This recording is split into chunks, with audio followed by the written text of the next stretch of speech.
How you doing? My name's Terrence Fitzgerald. I'm a foreman of the water department. Today I'm going to show you how to properly install a 3-inch temp meter to a hydrant.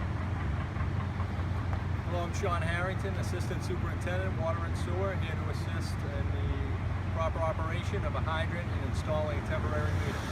Common use for a 3-inch meter setup with approved backflow devices is for filling up sweepers. You got the 128 project going on when there's large volumes of water that's going to be needed.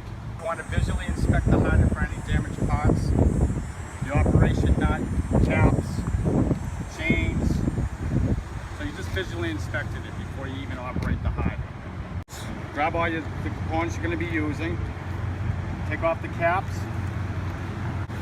Usually use a standard hydrant wrench. It's 5-sided. You do not use a pipe wrench because you'll ruin the top of the operation nut. There's 2 types of wrenches that we use in the town of Needham: standard hydrant wrench and a Mueller hydrant wrench.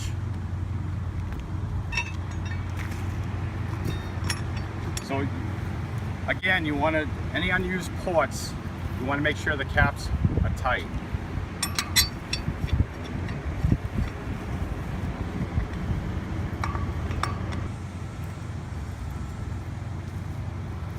When you operate a hydrant, you stand behind the hydrant because you don't, just in case the hydrant is damaged, you don't want the caps blowing off and causing any injuries. You always want to open up the hydrant slowly. If you open it up too fast to shut it down too fast, you can create a water hammer. Water hammer is when the velocity in the water main is flowing at a certain rate, and all of a sudden you shut the water off, it creates a water hammer. It's called a water hammer. The water comes in and just slams, and it can cause the main to break.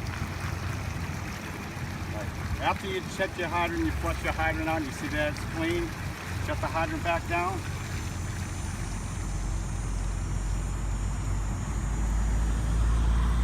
Then grab the appropriate meter that's going to be used. Today we have 2 meters, standard 5/8 meter, go up to 1 inch with a garden hose. You can hook a garden hose. This is a backside finish.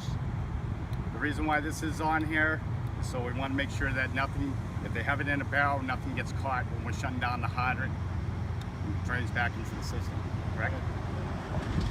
So we're going to show you how to do a 3-inch. Most people use a 3-inch. This is basically for a garden hose filling up rollers or sweepers. Standard 3-inch meter with approved backflow preventer. All meters have to have a backflow preventer on 3 inches, 2 inches and above. The hose assembly, the meter, and the backflow.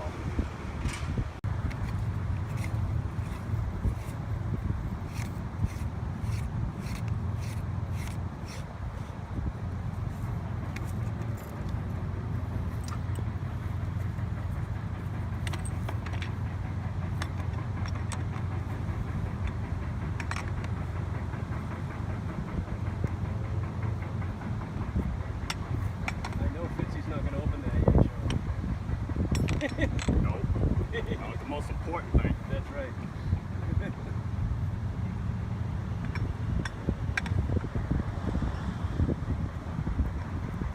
All right, make sure all your valves are off to the 3-inch meter.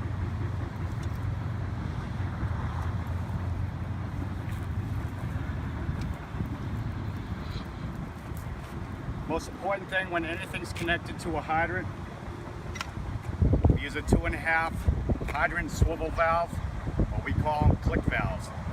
This is used on the opposite side of the hydrant, the other side of the 2.5 inch. What it's used for, if there's ever an emergency and you have a meter hooked up to it, the fire department has to get on this hydrant. You do not have to shut the whole hydrant down and take off the meter assembly. They could just open up this valve, hook on their hoses, and fight the fire or whatever they have to use it for.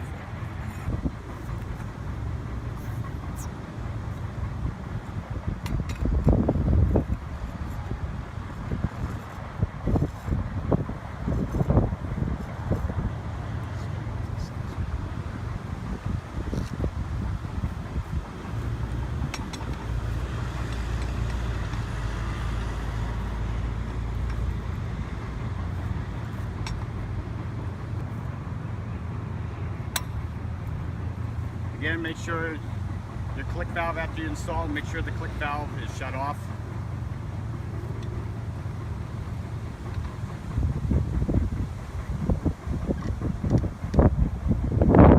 When you operate the hydrant, you always fully open a hydrant. You never throttle a hydrant.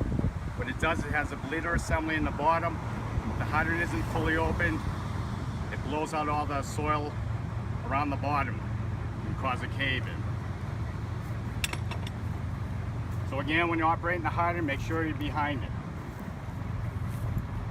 Open up the hydrant again. I can't stress this enough. Slowly.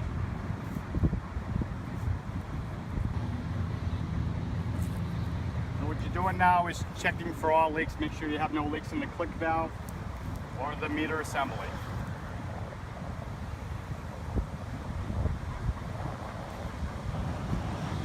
Hydrant is fully open.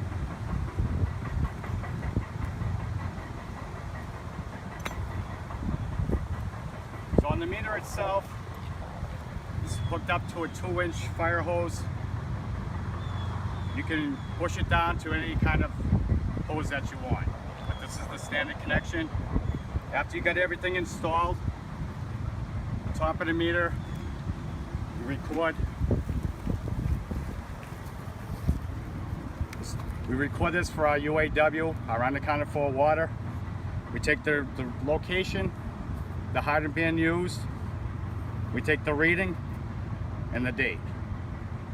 After the hydrant has been used, they finish using it, you take an out reading. This goes to the water supply or the department for our UAW, our unaccounted for water reports. Okay, after the meter's use has been done, you want to break down the meter. There's certain steps you have to do to follow to break down the meter. First step is stand behind the hydrant and slowly shut the hydrant off. This is approximately how many turns? 19 and 3/4. Okay, you know when you get close to shutting down the hydrant, you can start hearing it. Again, slowly shut the hydrant off. Once you have the hydrant fully shut, you back it off a quarter of a turn. This is called free play. You don't want to put any stress on the main valve assembly. Come to your hydrant, relieve all the pressure in the hydrant.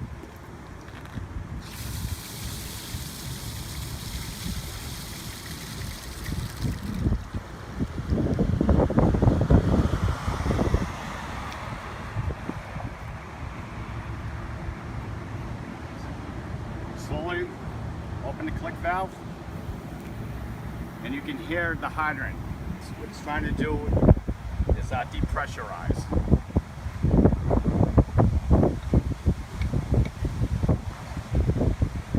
Remove all approved devices.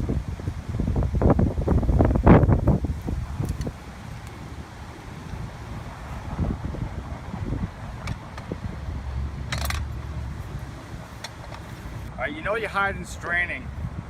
Put your hand over it and you can feel it, just the suction. So you're checking to see if your hydrant's draining. This is important for our winter projects. We check all hydrants before the winter to make sure there's no water in it. If there's water in it, then we either repair the main valve assembly or replace the hydrant. What this does, if the barrel is full of water during the winter months, it'll freeze up and the fire department will not be able to operate during the winter.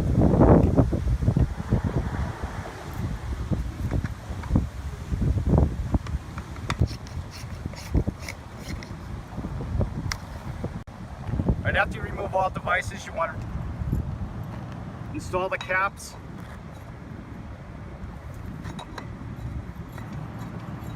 You want to leave them on hand tight, just good enough so that you can hear it rattling. This way, that the air is allowing for the water to escape to the bottom portholes of the hydrant.